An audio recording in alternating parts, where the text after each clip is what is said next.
Hello hi అండి, అందరికీ నమస్కారం. వెల్కమ్ బ్యాక్ టు అమ్మాయి గారు అచ్చులు. ఎలా ఉన్నారండి? బాగున్నారా? మేమైతే బాగున్నామండి. మీరు కూడా బాగుండాలని మనస్ఫూర్తిగా అయితే కోరుకుంటున్నాం. అయితే ఈరోజు మనం అయితే రెసిపీలోకి వెళ్దామండి. హలో హాయ్ అండి, అందరికీ నమస్కారం. వెల్కమ్ బ్యాక్ టు అమ్మాయి గారు అచ్చులు. ఈరోజు మన ఛానల్లో రెసిపీ బెండకాయ ఫ్రై అండి. ఎలా చేశాను, సింపుల్గా చేశాను అనమాట. చూసేద్దామా ఒకసారి. ఒక కడాయి అయితే తీసుకొని పోపుకు సరిపడా ఆయిల్ అయితే పోసేసుకోవాలి. ఆయిల్ పోసుకొని నేనైతే జీలకర్ర తీసుకున్నానండి. జీలకర్ర అయితే బాగుంటుంది అనేసి జీలకర్ర అయితే తీసుకున్నాను. నెక్స్ట్ అవి కాస్త కలర్ చేంజ్ అయ్యేంత వరకు ఉంచాలి. నెక్స్ట్ పల్లీలు వేసుకొని అవి కూడా కలర్ చేంజ్ అయ్యేంత వరకు ఉంచుకోవాలి. అలా పల్లీలు కూడా బాగా వేయించుకున్న తర్వాత నేనైతే పావు కిలో బెండకాయలు అయితే తీసుకున్నానండి. బెండకాయలు మనం రౌండ్గా కట్ చేసుకుంటాం కదా, అందులో చిన్న చిన్న పీసెస్గా కట్ చేసుకోవాలి. ఈ విధంగా కట్ చేసుకొని బాగా అందులోకి వేసేయాలి. మీడియం ఫ్లేమ్లో పెట్టుకొని చేసుకోవాలి, ఎందుకంటే బెండకాయలు అనేవి తొందరగా కుక్ అయిపోతాయి కాబట్టి. సో మీడియం ఫ్లేమ్లోనే పెట్టుకొని చేసుకోవాలి. నెక్స్ట్ బెండకాయలు వేసుకొని కాస్త అలా కలుపుకొని వదిలేసిన తర్వాత టేస్ట్కి సరిపడా సాల్ట్ కూడా వేసేసుకొని మళ్ళీ ఒకసారి అయితే కలుపుకోవాలి.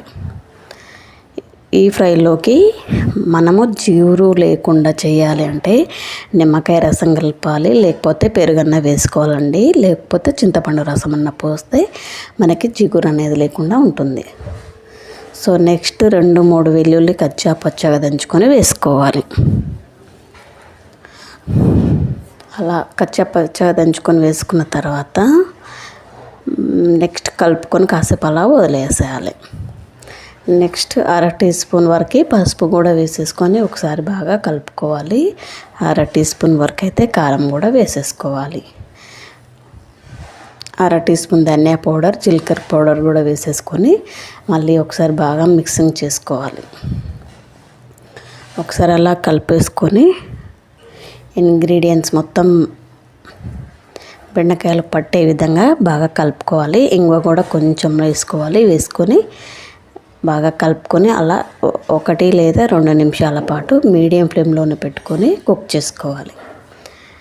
దించే ముందు కరివేపాకు, కొత్తిమీర వేసుకొని అలా 1 నిమిషం పాటు ఉంచేసి దించుకుంటే మనకు కావాల్సినటువంటి బెండకాయ ఫ్రై అనేది రెడీ అయిపోతుంది. ఈ విధంగా చేసుకున్న తర్వాత కరివేపాకు, కొత్తిమీర కూడా వేసేసుకొని అలా 1 నిమిషం పాటు ఉంచేసి చల్లారిన తర్వాత ఇందులోకి జిగురు లేకుండా ఉండాలంటే నిమ్మకాయ రసం అయితే కలుపుకోండి, చాలా బాగుంటుంది. కలుపుకొని సర్వింగ్ బౌల్లోకి తీసుకున్నట్లయితే మనకు కావాల్సినటువంటి బెండకాయ ఫ్రై అనేది రెడీ అయిపోతుంది. చాలా బాగుంటుందండి. సింపుల్గా 10 నిమిషాల్లో మనం రెడీ చేసుకోవచ్చు అనమాట ఈ రెసిపీని. ఇది లంచ్లోకి కానీ బ్రేక్ఫాస్ట్లోకి కానీ చాలా సింపుల్గా ఉంటుందన్నమాట. బ్రేక్ఫాస్ట్లో కూడా యూజ్ చేయొచ్చు, తినొచ్చు. చపాతీ కానీ దోశ కానీ మంచిగా చాలా బాగుంటుంది కాంబినేషన్. రైస్లోకి కూడా చాలా బాగుంటుంది. ఇది అండి ఈరోజు రెసిపీ. నచ్చితే లైక్ చేయండి, షేర్ చేయండి, ఛానల్ని అయితే సబ్స్క్రైబ్ చేసుకోండి.